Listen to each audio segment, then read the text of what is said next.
नमस्कार दोस्तों, आप देख रहे हैं HW न्यूज और मेरा नाम है सुन कनौजिया। राष्ट्रवाद की आड़ में धोखाधड़ी ना छुपाए, ये पलटवार हिंडनबर्ग रिसर्च की तरफ से अडानी समूह पर किया गया है। हिंडनबर्ग रिसर्च की रिपोर्ट आने से न सिर्फ अडानी के शेयर्स धराशायी हो रहे हैं, बल्कि LIC और SBI भी अब सवालों के घेरे में हैं। आज मैं इस शो में मैं आपको बताऊंगा कि कैसे हिंडनबर्ग ने अडानी समूह पर पलटवार किया है। लेकिन उसके पहले मैं आपसे अपील करना चाहूंगा कि आप इस वीडियो को बड़े पैमाने पर शेयर करें और इस पूरे मामले पर अपनी राय हमें जरूर साझा करें।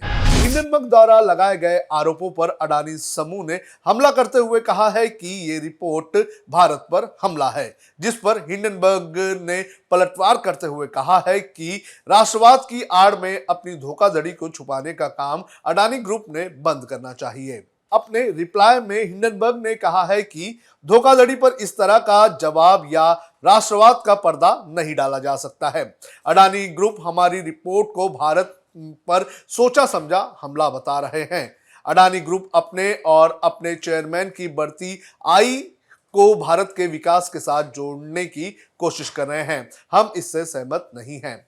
हम मानते हैं कि भारतीय लोकतंत्र विभिन्नताओं को समेटे हुए हैं। भारत एक उभरती हुई सुपर पावर है जिसका शानदार भविष्य है। हम ये मानते हैं कि भारत के भविष्य को अडानी ग्रुप ने पीछे खींच रखा है, जो खुद को देश के झंडे में लिपट कर लूट मचा रहा है। हम मानते हैं कि धोखा धोखा ही होता है, भले ही ये दुनिया के सबसे अमीरों में शामिल किसी शख्स ने क्यों ना किया हो। इस रिपोर्ट का असर आज भी शेयर बाजार पर देखने मिल रहा है। अडानी के शेयरों में लगातार गिरावट देखने मिल रही है।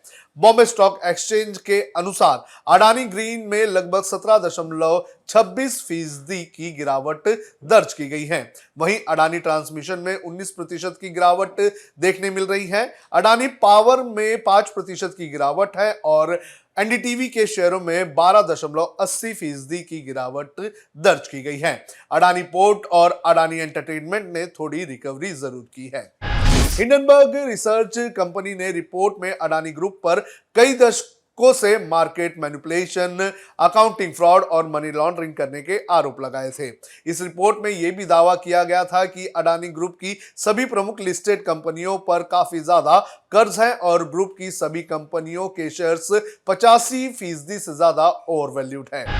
रिपोर्ट के जारी होने के बाद गौतम अडानी की नेटवर्थ 10% कम हो गई थी। फोर्ब्स के मुताबिक अडानी को नेटवर्थ में 1.32 लाख करोड़ रुपए का नुकसान हुआ था। अमीरों की लिस्ट में अडानी चौथे नंबर से खिसक कर 7वें पायदान पर आ चुके हैं। 25 जनवरी को उनकी नेटवर्थ 9.20 लाख करोड़ रुपए थी, जो 27 जनवरी को 7.88 लाख करोड़ रुपए पर आ गई थी। गौतम अडानी समूह ने हिंडनबर्ग की रिपोर्ट को भारत पर साजिश के तहत हमला बताया है। ग्रुप ने 413 पन्नों का जवाब जारी किया है। इसमें लिखा है कि अडानी समूह पर लगाए गए सभी आरोप झूठे हैं। ग्रुप ने यह भी कहा है कि इस रिपोर्ट का असल मकसद अमेरिकी कंपनियों को आर्थिक फायदे के लिए नया बाजार तैयार करना है। मैं आपको 4 पॉइंट्स में बताता हूं कि अडानी ग्रुप ने हिंडनबर्ग रिपोर्ट पर क्या जवाब दिया है। सबसे पहले, रिपोर्ट भारत के विकास और उम्मीदों पर हमला है। अडानी समूह ने जवाब में लिखा है कि यह रिपोर्ट किसी खास कंपनी पर किया गया बेबुनियाद हमला नहीं, बल्कि यह भारत पर किया गया सुनियोजित हमला है। यह भारतीय संस्थानों की आजादी, अखंडता और गुणवत्ता पर किया गया हमला है। यह भारत के विकास की कहानी और उम्मीदों पर हमला है।